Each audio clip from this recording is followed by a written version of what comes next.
North America.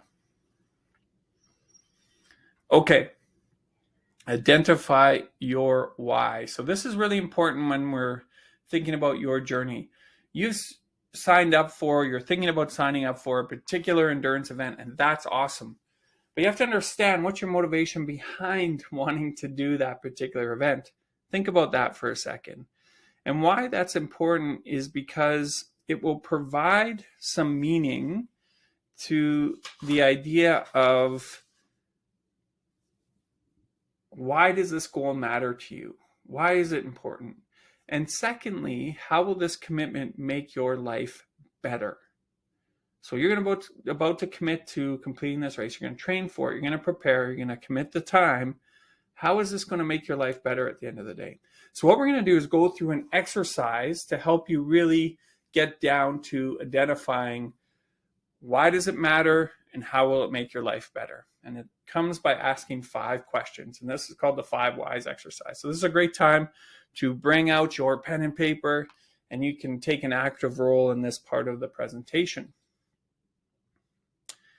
So let's say that you've signed up for an event, or you're thinking of signing up for an event. If you haven't, but you're thinking about it, just pretend that event you're thinking about is the one you're going to sign up for. First question I want to ask you is, why do you want to do this particular triathlon? So whatever the triathlon is, why do you want to do it? Okay. So for myself, I want to challenge myself. That's the first thing that comes to mind. This is how I want you to do this exercise. Don't overthink it.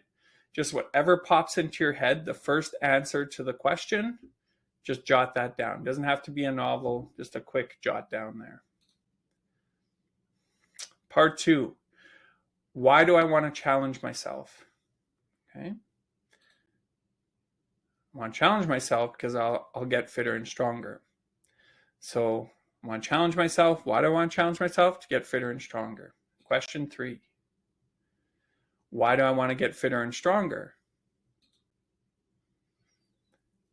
When I'm fitter and stronger, I feel better about myself. Okay, so you see where this is going. I'm just digging into my answers, getting to the deeper meaning of why I want to do this. I'm sure you know what question 4 is. Why do I want to feel better about myself? When I feel better about myself, I'm more assertive and confident. So whatever your answers are, you just follow it up with a why to that particular answer. So lastly, question 5, why do I want to become more assertive and confident? And this is where we really get into the meaning. When I'm more assertive and confident, I feel in control, make better decisions, and get what I want out of life. Now, if you compare that answer to what I had in question number 1, much more detailed, much more relatable, impactful, versus that vague answer of challenge myself. So this will be a strong motivation for me as I move forward to get a lot of insight with a few little questions. So what you want to think about, in order to be truly happy, healthy, strong, and fit, it's important that you relate your goal to your deeply held values. Because if you don't do what you believe or feel to be in your gut as right, or a strong purpose behind it, your energy over time will show it. It's like your energy will leak out and you'll get weak in body, mind, and spirit. And you'll typically have trouble following through with your goal. If you live according to your values in life, in sport, you have a much stronger chance of having a much greater and richer experience than if you're vague with your reasoning behind choosing to do something. Now, number 3, the best challenge for you. How do you identify which is the best challenge for you?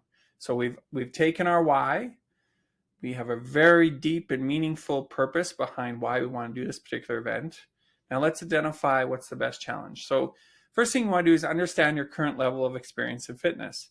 If you're coming off the couch, you've been inactive for quite some time, it's important that you understand, you start where you are, not where you want to be 6 or 7 months from now. That's a recipe for illness, injury, and a very poor experience. Number 2, do your research.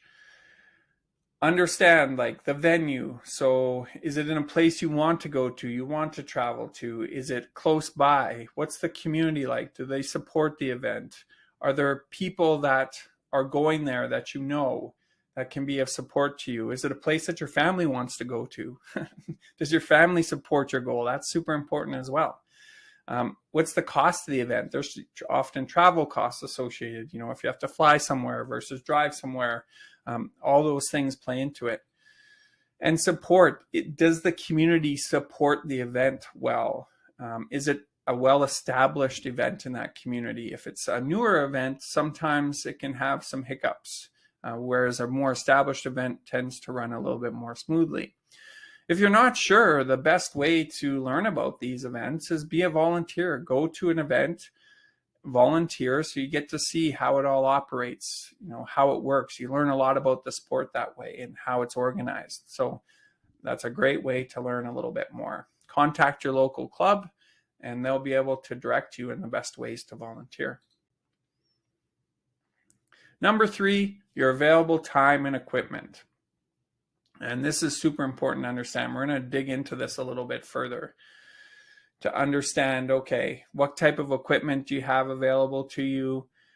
What time do you have available? You know, considering all your priorities going on, it's important to understand what's realistic.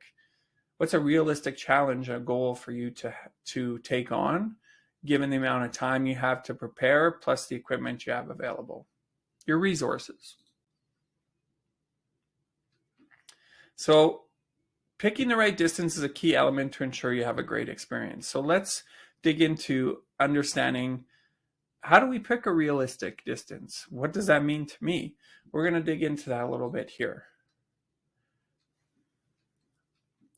So it's important before you hit register in that sprint or standard or 7.3 or Ironman, making sure you know how many hours of training you're signing up for. What does it take truly to be prepared for that event?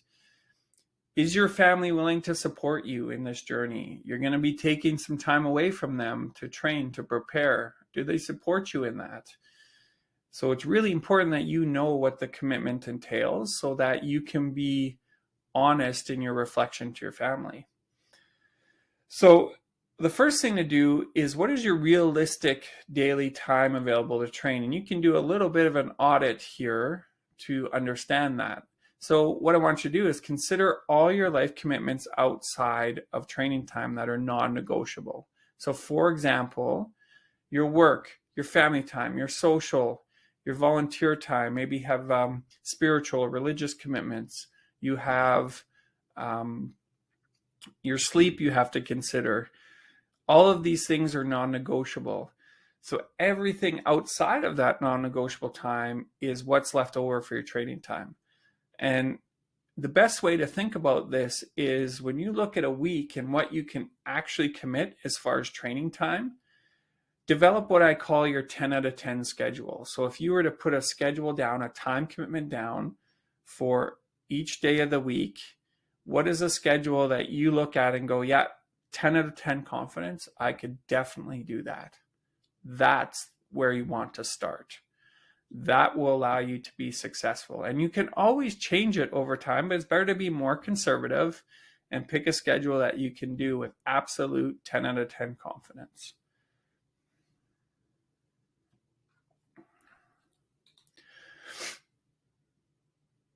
Give yourself a comfortable amount of time to prepare for the event.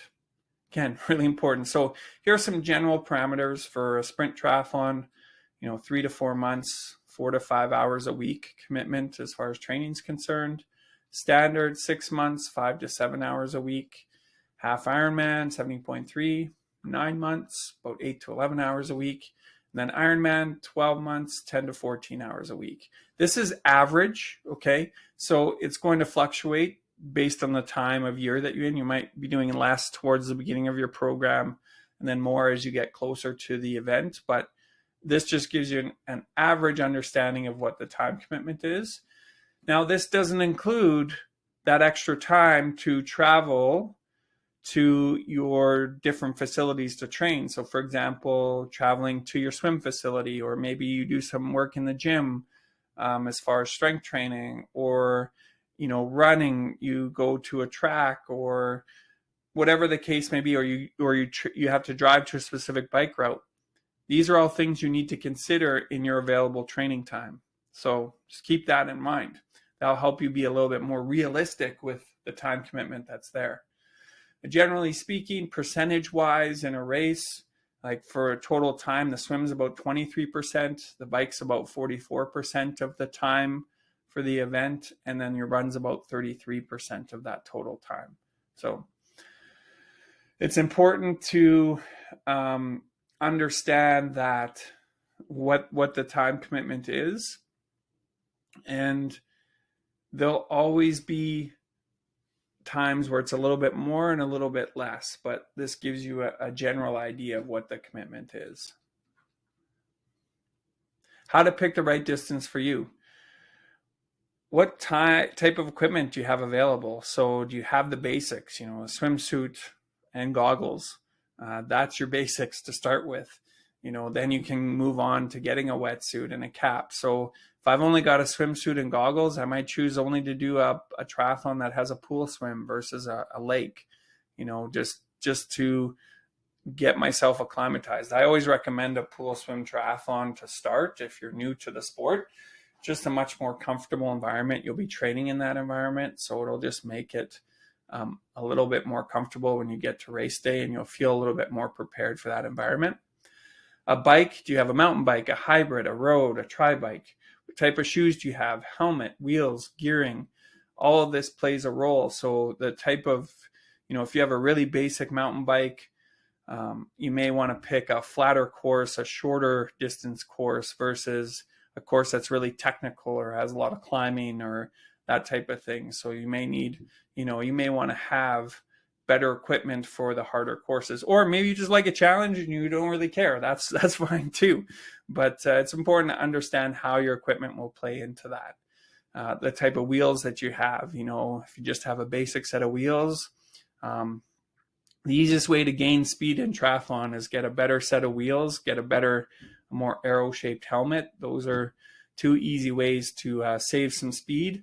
What I like to say, buy speed. So yeah, so again, it depends on the type of gear that you have for your swim and your bike, your run. Do you have proper shoes and the proper type of running gear so that you can train appropriately is important as well.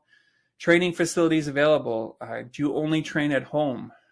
Or do you have a facility that you can go to? Is it mostly indoor versus outdoor? So you got to consider that travel time that it takes to train in those different facilities.